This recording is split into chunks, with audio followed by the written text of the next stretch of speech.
CCTV short news നിങ്ങൾക്കായി സമർപ്പിക്കുന്നത് power guard solar system Koonamuchi. നമസ്കാരം. CCTV ഷോർട്ട് ന്യൂസിലേക്ക് സ്വാഗതം.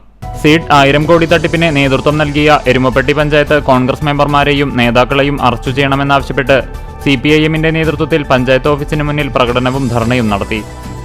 പട്ടികജാതി പെൺകുട്ടിക്കെതിരെ ലൈംഗികാതിക്രമം, പ്രതിക്ക് 22 വർഷവും 3 മാസവും കഠിന തടവ്, 9,500 രൂപ പിഴയും അടയ്ക്കണം. വടക്കേക്കാട് കുന്നനയിൽ വീട്ടിൽ ഫരീദ് മകൻ 33 വയസ്സുള്ള ഷക്കീറിനെയാണ് Kunnamkulam POCSO judge S. Lisha ശിക്ഷിച്ചത്. എരുമപ്പെട്ടി ഗവൺമെന്റ് LP സ്കൂളിൽ ഭിന്നശേഷി കുട്ടികൾക്കായി ബഡ്സ് സ്കൂൾ സ്ഥാപിക്കണമെന്ന ഭിന്നശേഷി ഗ്രാമസഭ. പദ്ധതിക്ക് തടസ്സം നിൽക്കുന്നവർക്കെതിരെ ശക്തമായ പ്രതിഷേധം ഗ്രാമസഭയിൽ ഉയർന്നു. പനിയെ തുടർന്ന് ആശുപത്രിയിൽ ചികിത്സയിൽ കഴിഞ്ഞിരുന്ന വിദ്യാർത്ഥി മരിച്ചു. കൊച്ചനൂർ കരിച്ചാൽ ഭാഗത്തു താമസിക്കുന്ന താണിശ്ശേരി ബേബി മകൻ 14 വയസ്സുള്ള അതുൽ കൃഷ്ണയാണ് മരിച്ചത്. എരുമപ്പെട്ടിയിൽ കാട്ടുപന്നികൾ വാഴകൃഷി നശിപ്പിച്ചു. കിഴക്കേ അങ്ങാടിയിൽ കുന്നത്തേരി പാടശേഖരത്തിനു സമീപത്തുള്ള KA ഫരീദ് അലിയുടെ തോട്ടത്തിലെ ചങ്ങാലിക്കോടൻ നേന്ത്രവാഴകളാണ് പന്നികൾ കൂട്ടത്തോടെ എത്തി നശിപ്പിച്ചത്. ഫെബ്രുവരി 18, 19 തീയതികളിലായി ഗുരുവായൂരിൽ നടത്തുന്ന തദ്ദേശ ദിനാഘോഷത്തോടനുബന്ധിച്ച് ജനപ്രതിനിധികളുടെയും ജീവനക്കാരുടെയും സംസ്ഥാനതല കലാമത്സരം നടത്തി.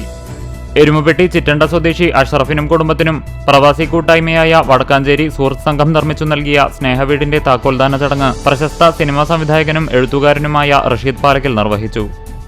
വിശ്വമംഗള ദിനാചരണത്തിന്റെ ഭാഗമായി വിശ്വ ആയുർവേദ പരിഷത്തിന്റെ ആഭിമുഖ്യത്തിൽ ഹസ്ത്യാദി ആയുർവേദ ചികിത്സകൻ നാഗേരി വാസുദേവൻ നമ്പൂതിരിയെ ഞായറാഴ്ച ആദരിക്കുമെന്ന് ഭാരവാഹികൾ അറിയിച്ചു. എരുമപ്പെട്ടി പഞ്ചായത്ത് ജനകീയാസൂത്രണ പദ്ധതിയുടെ ഭാഗമായി മുട്ടക്കോഴി വിതരണം ആരംഭിച്ചു. വഖഫ് നിയമ ഭേദഗതി ബിൽ പരിശോധിക്കുന്ന സംയുക്ത പാർലമെന്ററി സമിതിയെ നോക്കുകുത്തിയാക്കി സംഘപരിവാർ കൊണ്ടുവന്ന വഖഫ് ബില്ലിനെതിരെ welfare party Kadavallur panchayat committee പെരുമ്പിലാവിൽ വഖഫ് ബിൽ കത്തിച്ച് പ്രതിഷേധിച്ചു.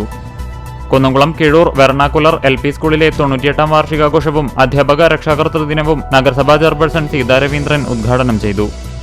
പോർക്കുളം മാർക്കൂറിലോസ് മെമ്മോറിയൽ അപ്പർ പ്രൈമറി വിദ്യാലയത്തിന്റെ വാർഷികാഘോഷവും അധ്യാപക രക്ഷാകർതൃ ദിനാഘോഷവും സംഘടിപ്പിച്ചു.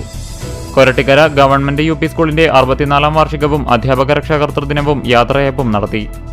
ഗീതാ സത്സംഗ സമിതിയുടെ ആഭിമുഖ്യത്തിൽ ഗീതായജ്ഞത്തിന്റെ ഭാഗമായി ഗുരുവായൂരിൽ ഗീതാമൃതം സംഘടിപ്പിച്ചു. 2000ഓളം ഭക്തർ ഒത്തുചേർന്നാണ് ഭഗവത്ഗീത പാരായണം ചെയ്തത്. പൊന്നിയൂർ പഞ്ചായത്ത് കൃഷിഭവന്റെ നേതൃത്വത്തിൽ അഗ്രോ ക്ലിനിക് വാർഡ് തല മുഖാമുഖം നടത്തി. പെരുമ്പിലാവ് അൻസാർ വിമൻസ് കോളേജിലെ ഫിസിക്സ് ഡിപ്പാർട്ട്മെന്റും കടവലൂർ പഞ്ചായത്ത് കുടുംബശ്രീ CDSഉം സംയുക്തമായി കുടുംബശ്രീ അംഗങ്ങൾക്കായി LED ബൾബ് നിർമ്മാണ പരിശീലനം നടത്തി. BJP പൊന്നിയൂർക്കുളം പഞ്ചായത്ത് കമ്മിറ്റിയുടെ നേതൃത്വത്തിൽ പുൽവാമയിൽ വീരമൃത്യു വരിച്ച ധീരസൈനികർക്ക് ശ്രദ്ധാഞ്ജലി അർപ്പിച്ചു. കുന്നംകുളം YWCAയുടെ നേതൃത്വത്തിൽ പ്രദർശന വിൽപ്പനമേള നടത്തി. CCTV ഷോർട്ട് ന്യൂസ് നിങ്ങൾക്കായി സമർപ്പിക്കുന്നത് power guard solar system Koonamuchi. ഇതോടെ ഷോർട്ട് ന്യൂസ് സമാപിക്കുന്നു. കൂടുതൽ വാർത്തകൾക്കും വിശേഷങ്ങൾക്കും ഞങ്ങളുടെ web page, Facebook page, YouTube എന്നിവ സന്ദർശിക്കുക.